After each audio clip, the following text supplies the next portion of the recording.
Used it once and it cost me $58. I said never again. L'autoroute à péage derrière moi pourrait devenir un enjeu électoral dans la grande région de Toronto durant cette élection générale. Le NPD de l'Ontario a fait du retrait des péages sur cette autoroute l'une de ses premières promesses durant la campagne. Mais est-ce réalisable?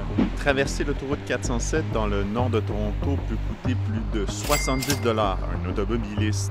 Et ça, c'est seulement pour la section privée de l'autoroute. Il faut savoir que l'autoroute 407 est scindée en deux. Les 44 premiers kilomètres de Clarington à Pickering appartiennent à la province, tandis que le reste appartient à cette compagnie 407 ETR, un consortium de 3 entreprises. C'est à cette entreprise que l'Ontario a loué l'autoroute pendant au moins 99 ans, il y a près de 25 ans, pour un peu plus de 3 milliards de dollars. Et c'est donc avec cette société que devra négocier le prochain gouvernement de l'Ontario s'il veut retirer les droits de péage sur l'ensemble de l'autoroute.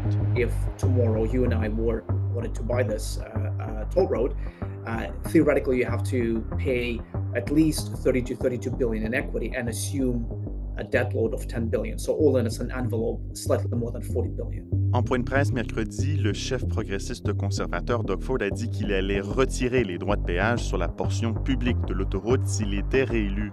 Mais il n'a pas parlé de racheter l'autoroute. Les néo-démocrates n'éliminent toutefois pas complètement l'option. Chose certaine, c'est un dossier qui fait réagir dans la région.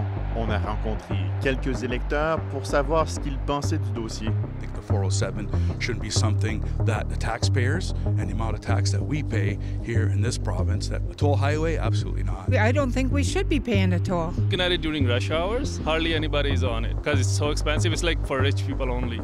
La chef Merritt Stiles dit qu'une telle mesure est nécessaire pour réduire la congestion dans le Grand Toronto et aider les Ontariens à retourner à la maison plus rapidement. Bon, est-ce que le retrait des droits de péage aura cet effet? Cet expert a des doutes. Si on enlève les péages sur la 407, qu'est-ce qui va arriver? Bien, à ce moment-là, ce qui va arriver, c'est que le trafic va se déplacer de la 401 pour aller sur la 407. La 401 va demeurer congestionnée pendant une certaine période de temps, un petit peu moins congestionnée qu'elle l'était, mais ça va demeurer congestionné et la 407 va devenir elle-même congestionnée. Si vous souhaitez en savoir plus sur cette histoire, visitez notre site web.